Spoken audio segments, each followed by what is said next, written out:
I can't describe it. It's just so much fun. It's a neat feeling. Like jumping off a building. Introducing Mr. Radical Air, Mark Angulo. Well, just have to get my harness on. It looks really stormy and stuff. Like, you know, obviously there's a good front going to be coming through, and it'll rain and it'll stay windy. As if by magic, it was sunny.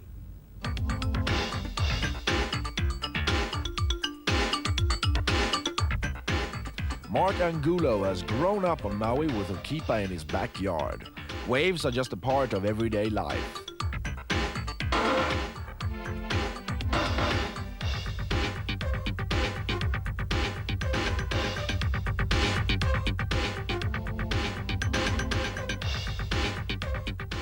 You're trying to learn the wind and feel emotion.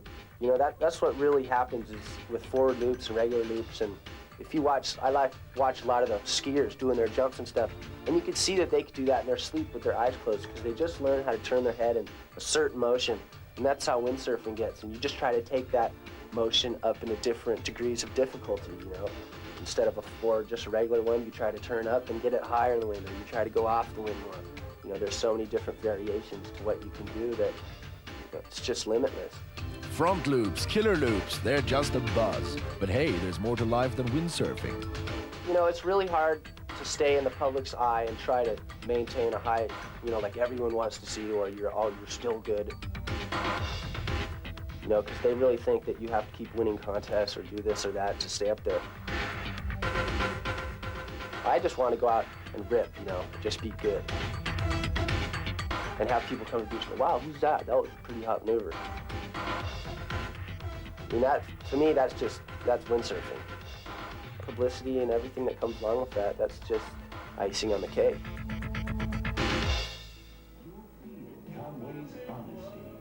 The Bad Boy Club is something that we've kind of taken on for the household. This is the Bad Boy Club, and everybody in the community knows that. The girls know it. Girls know not to come here. It's not a safe place to be. This is where most of the toys are. And Brett is King Bad Boy, or as he likes to call himself, Lord Lickle. That's Brett's claim to fame right there. He'd like to think it's the biggest wave in the world, but we all know the truth. It's not.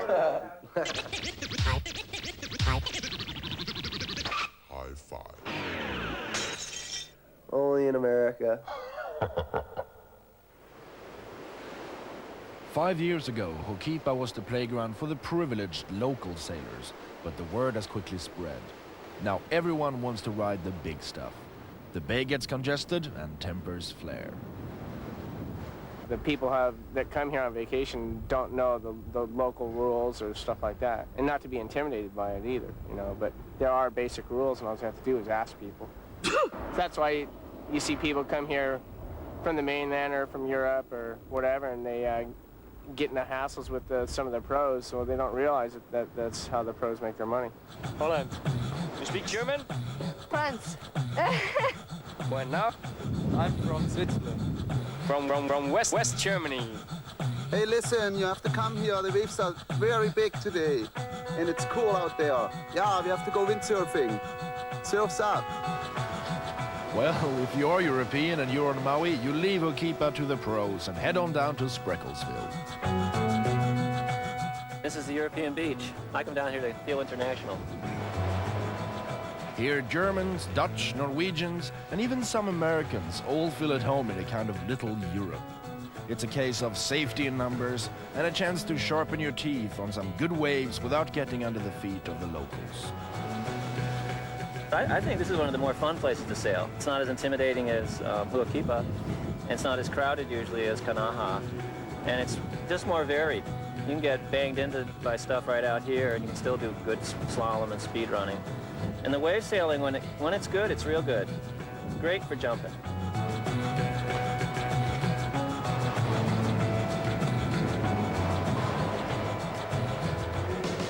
But not everyone has found it easy to slip into the Maui lifestyle. Like Hookipa, there are a lot of riders here, and the European invasion has taken its toll on the community. And I think the Europeans, some of them stay here a long time. There's fellows that are here for 6 months or in and out of here 2 or 3 months, and they start to get the sense of it's their place too. So when you treat it like it's yours, it looks a little nicer, and people start to feel better about you being there.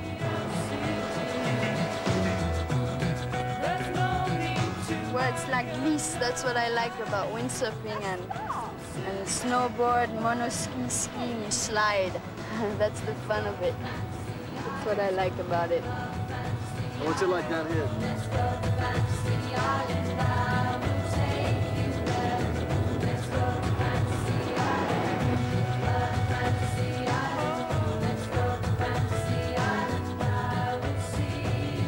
All right, that's enough. Turn around, no fear. Let's go!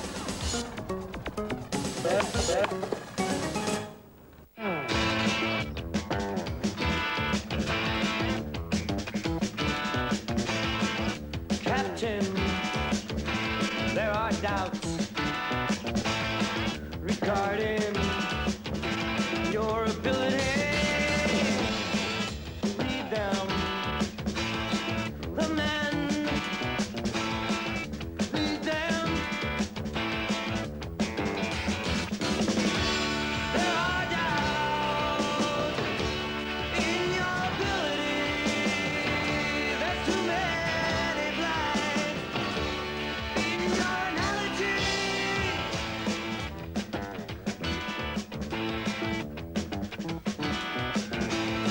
Lieutenant, there is talk pertaining interpretation of problems. Describe them. Problems. There are doubts in your ability. There's too many blinds in your analogy.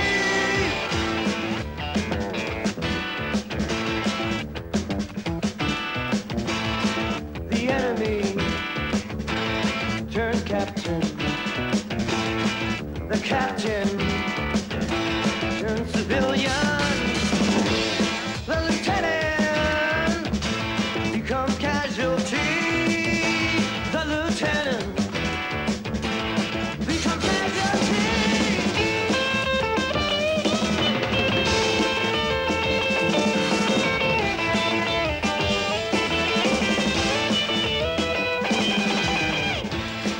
The enemy turned captain. The captain turned civilian. The lieutenant becomes casualty. The lieutenant becomes casualty. There are doubts in your ability. There's too many blinds in your analogy. There's too many doubts.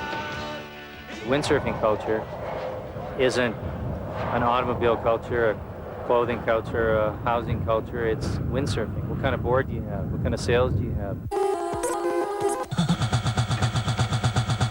A lot of people will come here, work in a windsurfing shop or work in a restaurant, just a kind of a menial job, and basically what they're trying to aspire to is improving their windsurfing skills and getting really good, and then maybe going back to school or going back to a job. I'm a team rider for Gastra, and I still have to pay for my sails, but I get a break on them, but I don't have to pay the full retail price. Same with the masts and stuff like that. Still doesn't, I bartend at night in Lahaina, and I mean, I could have a nice car. I could go out and make the payments and stuff like that. Most of your money does seem to go into, instead of needing the car, the little things done on the car, and you can get something better sailing, you'll go for the sailing stuff, I would think. I do, at least. What would you rather be doing? Sitting out here in the sun during the day, or sitting in a 9-to-5 job in the middle of Los Angeles where it's, 80 degrees outside and smoggy?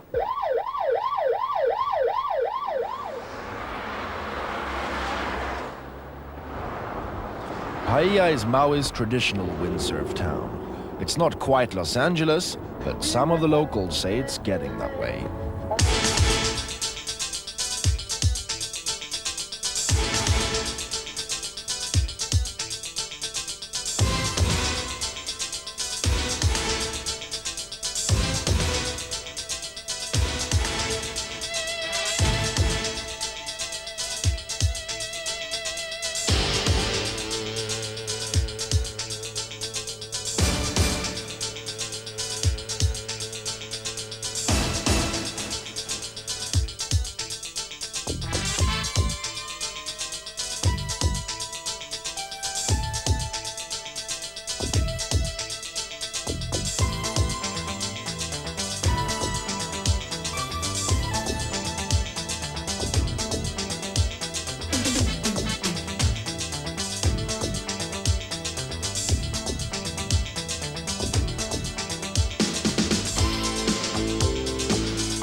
It's getting crowded. It's getting real crowded. I mean, I got here in '85 and I can see the difference. I'm sure the local people and people who've been here for longer are kind of overwhelmed by what's been happening. Even though it's brought, you know, Paia was a kind of a ghost town and it's brought a lot of business and all. It's not really the local people that are taking advantage of that. You know, if everybody was a little more mellow, and people usually do get mellow after a while, you know? They kind of slow down and they learn to enjoy life here. And then everything's fine.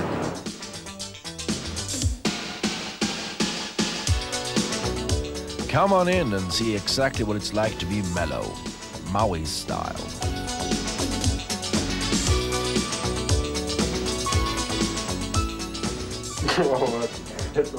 Well, there's people, everybody in here I think can windsurf. Well, Yoko doesn't. Everybody in here can windsurf. You come over in spring, summer, or autumn, you get waves in spring and autumn and flat, windy conditions in summer, sunny every day. It's really nice.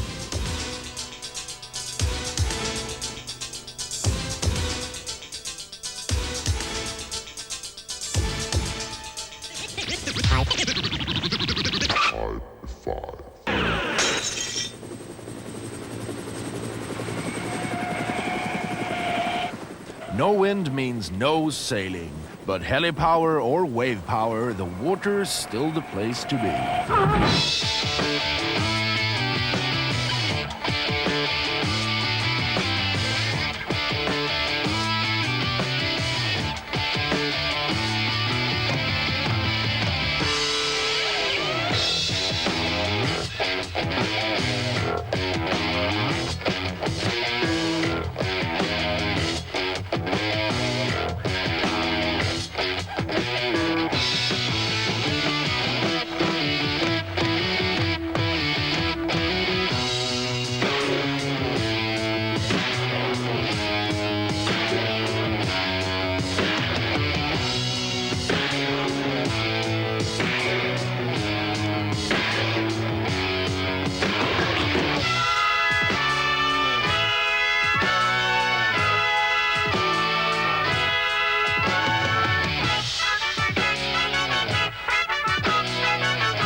Maui's south shore is protected by volcanoes.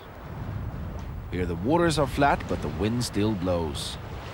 Conditions ideal for speed.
It's not just the speed freaks who favor the South Shore, but the core sailors as well.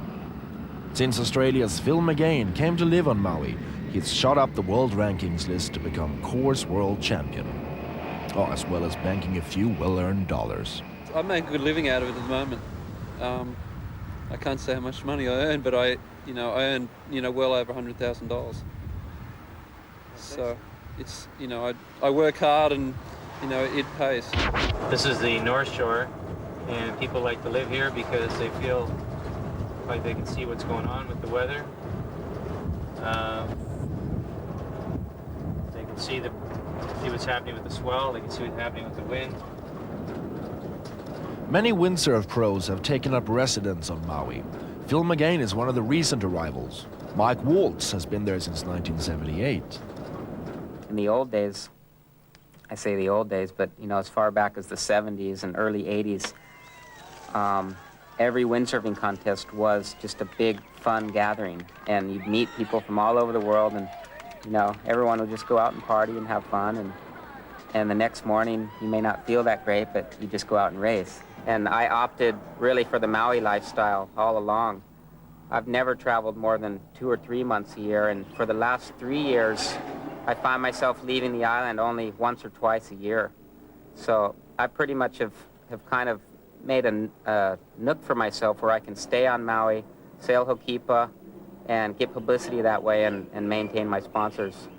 Welcome to Naish's used car lot, and we've got a real beauty here. It was once owned by Robby Naish. Although it's falling apart again, this great once turbocharged Audi Quattro, owned by the most famous Robby Naish, and you can have this dear car for $5. That's it, $5. Robby, I just sold your car for $5 to these guys, Rob. Like Mike Waltz, Robby Naish has been around since the early days. Robby is the Mr. Nice Guy of windsurfing, chief ambassador for the sport. He's also one of the few sailors to have discovered the secret of how to make money at windsurfing. The guy's a good sailor and or a good self-promoter, he can make money. And there are a lot of really, really good competitive sailors that don't make much money because they just don't have the personality or don't have the drive or just don't have the marketable personality, and it makes it really, really hard. So there are a lot of guys that have up and come already that are now established, guys like Bjorn Dunkerbeck, Anders Bringdahl, Rush Randall, Mark Angulo, that whole crew that you couldn't really call up and coming anymore because they've been here for a number of years, well into the top ranks. There's a whole group of new guys that I'm not even really familiar with at this point. Some Australian kids, some American kids, some Europeans that sail really well, but haven't put it together competitively yet. So we're still competing in that same broad but consistent group of guys. Where'd my glasses go? Oh, good. No, Nix. It is a Porsche, too. Maybe it is. If Colin's in town, it's Targa. Probably is. Does he have a Targa top? Yep.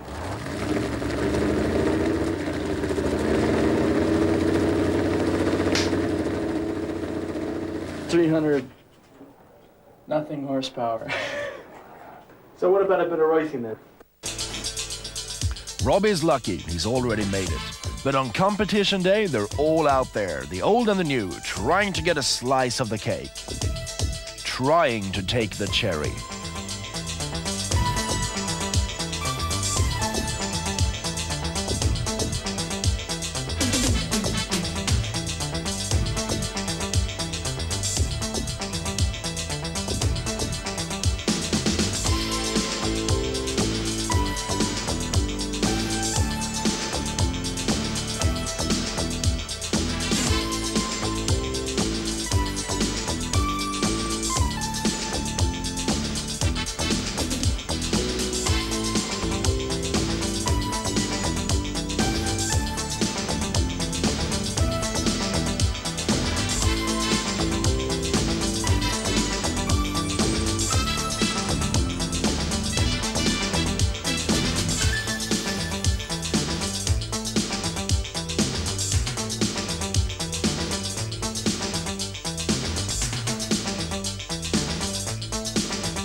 High 5, mofo.